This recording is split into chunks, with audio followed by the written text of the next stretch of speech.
ആ വാ, ഇന്നേ ക്ലിനിക്കിൽ പോയില്ല, അത് കാരണം ഇങ്ങോട്ട് വരാൻ പറഞ്ഞ്. ഇരിക്കി.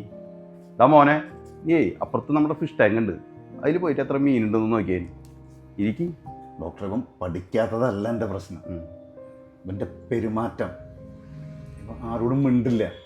എന്തെങ്കിലും ചോദിച്ചു കഴിഞ്ഞാൽ ഒരു വാക്കിൽ എന്തെങ്കിലും പറഞ്ഞാലായി വെറുതെ ജനലേ കൂടെ അങ്ങനെ നോക്കിയിരിക്കുക, എവിടേക്കോ നോക്കിയിരിക്കുക. ഒരു പ്രത്യേകതരം സ്വഭാവം. കൂട്ടുകാരൊന്നുമില്ലേ ഇയാൾക്ക്? കളിക്കാനൊന്നും പോവില്ലേ?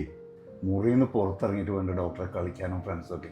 സാധാരണ കുട്ടികൾ മൊബൈലിലെങ്കിലും നോക്കും, ഇത് അതുമില്ല, വെറുതെ ഇങ്ങനെ ഇരിക്കുക. പെട്ടെന്ന് ദേഷ്യപ്പെടുന്ന സ്വഭാവം ഉണ്ടോ ഇയാൾക്ക്? ദേഷ്യപ്പെടുത്താൻ വേണ്ടിയിട്ട് ഞാൻ എന്തൊക്കെ പറഞ്ഞിട്ടുണ്ടെന്നറിയോ? ദേഷ്യം പോയിട്ട് വെറുതെ ഇങ്ങനെ നോക്കും, അതിന് പ്രത്യേകിച്ച് മറുപടി പറയേ ഒന്നുമില്ല. എത്രാം ക്ലാസ്സിലായി ഇയാള്? ഏത് സ്കൂളിലാണ് പഠിക്കണേ? ഇപ്പം 6th. സ്കൂളിൻ്റെ കുറവൊന്നുമില്ല ഡോക്ടറെ. ഹോളി സ്പിരിറ്റിലെ പഠിക്കുന്നത്, തൃശ്ശൂർ. എത്ര MLA-നെയും മാർപ്പാപ്പനെ വരെ കണ്ടിട്ടാണ് സ്കൂളിൽ അഡ്മിഷൻ കിട്ടിയത്. അപ്പൊ പിന്നെ കാരണം ഒന്നും അന്വേഷിക്കണ്ട. സ്കൂളിന്റെ കുറവല്ല, കൂടുതലാണ് കുഴപ്പം. തനിക്ക് ഇവിടെ നിന്ന് അടുത്തൊന്നും സ്കൂളില്ലാണ്ട താൻ ഈ 10-12 കിലോമീറ്റർ അകലേക്ക് ഈ പാവംകുട്ടീനെ ഉന്തിത്തള്ളി ആൾക്കൂട്ടത്തിന്റെ നടുവിൽ കൊണ്ടിരുത്തുന്നത്. എന്താ ഡോക്ടർ അങ്ങനെ പറയണേ? ഈ ഹോളി സ്പിരിറ്റില് ഒരു ക്ലാസ്സിൽ എത്ര കുട്ടികളുണ്ടെന്ന് അറിയോ നിനക്ക്? ചുരുങ്ങിയത് 60, 70, 80 ക്ലാസ് റൂമുകൾ വരെ ഉണ്ട്. ജനലിന്റെ തിണ്ടുമ്പ് വരെ കുട്ടികളിരുത്തി പഠിപ്പിക്കുന്നത് ഞാൻ കണ്ടിട്ടുണ്ട്. നമ്മുടെ ആൾക്കാർക്ക് ഒരു വിചാരമുണ്ട്, കുറെ അകലെ പോയി പഠിപ്പിച്ചാലാ പഠിപ്പാവുള്ളൂ. അല്ല സാറേ, കുറച്ച് നിലവാരമുള്ള സ്കൂളിൽ പഠിച്ചുകൂടാന്ന് വിചാരിച്ചിട്ടാ. അവിടെ ആകുമ്പോൾ പാരൻസിന് നിലവാരം ഉണ്ടാവും, കുട്ടികൾക്കും ഒരുവിധം സ്റ്റാൻഡേർഡ് ഉണ്ടാവില്ല, അത് വിചാരിച്ചിട്ടാ. എന്ത് നിലവാരടോ? സോറി, ഞാൻ പറഞ്ഞുതരാം. നിങ്ങൾ പറയണ പോലെ ഈ 10-60 ഉന്നത നിലവാരമുള്ള കുട്ടികളുടെ ഇടയിൽ ഈ കുട്ടീനെ കൊണ്ടിരുത്തി കഴിഞ്ഞാൽ ഈ കുട്ടിക്ക് എന്താ സംഭവിക്കാന്ന് നിങ്ങൾ ആലോചിച്ചിട്ടുണ്ടോ?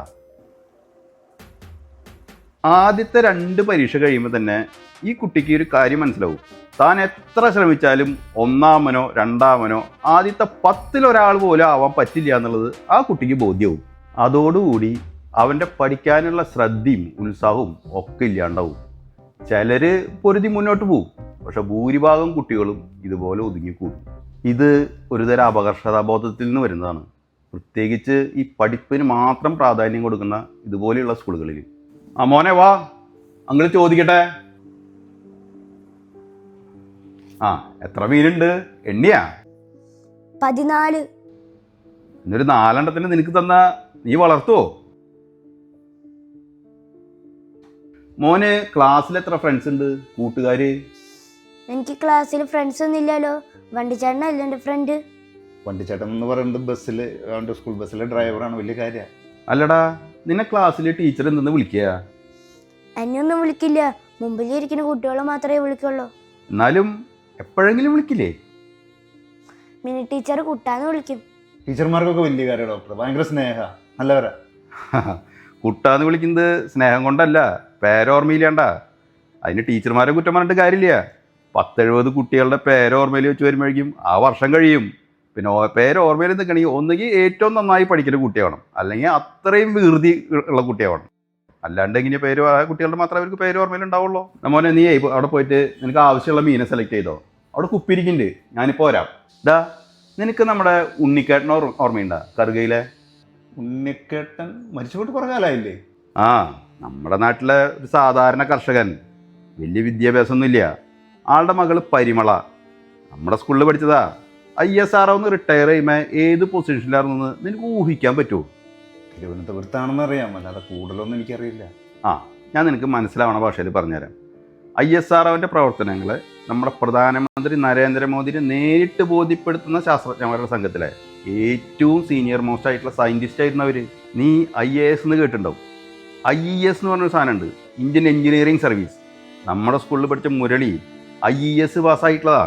കൊച്ചേട്ടൻ്റെ മോൻ ഭരതനും ഷൺമുഖേട്ടൻ്റെ മോൻ രാഹുലനും എഞ്ചിനീയറിംഗ് പാസ്സായിട്ട് എഞ്ചിനീയറിംഗ് മേഖലയിൽ എവിടെ വരെ എത്തിയെന്നറിയോ നിനക്ക്? CBIന്ന് SP ആയിട്ട് റിട്ടയർ ചെയ്ത രാമദേവൻ, നമ്മുടെ ബാബേട്ടൻ, അഗ്രികൾച്ചർ യൂണിവേഴ്സിറ്റിയിൽ ജോയിൻറ്റ് രജിസ്ട്രാറായിട്ട് റിട്ടയർ ചെയ്ത റാഫി ചാഴൂര്, ഇവരൊക്കെ ഈ സ്കൂളിൽ പഠിച്ചതാണോ? റാഫിയുടെ ബ്രദർ ഒരു ജോൺസൺ, ഒരു ശാസ്ത്രജ്ഞനായിട്ടുള്ളത് എനിക്കറിയാം. ഇനിയിപ്പോൾ ജീവിത വിജയമാണ് മാനദണ്ഡമെങ്കിൽ ഈ സ്കൂളിൽ നിന്ന് പുറത്തിറങ്ങിയ ആരെങ്കിലും എന്തെങ്കിലുമൊക്കെ ആവാണ്ടെന്നിട്ടില്ല. നീ നമ്മുടെ ചുറ്റുപാടൊക്കെ ഒന്ന് നോക്കി നോക്ക്. ഡോക്ടർ പറയണതൊക്കെ എനിക്ക് മനസ്സിലാവുന്നുണ്ട്. ഞാനിപ്പോൾ എന്താ ചെയ്യണ്ടേ? ഒന്നും ആലോചിക്കണ്ട.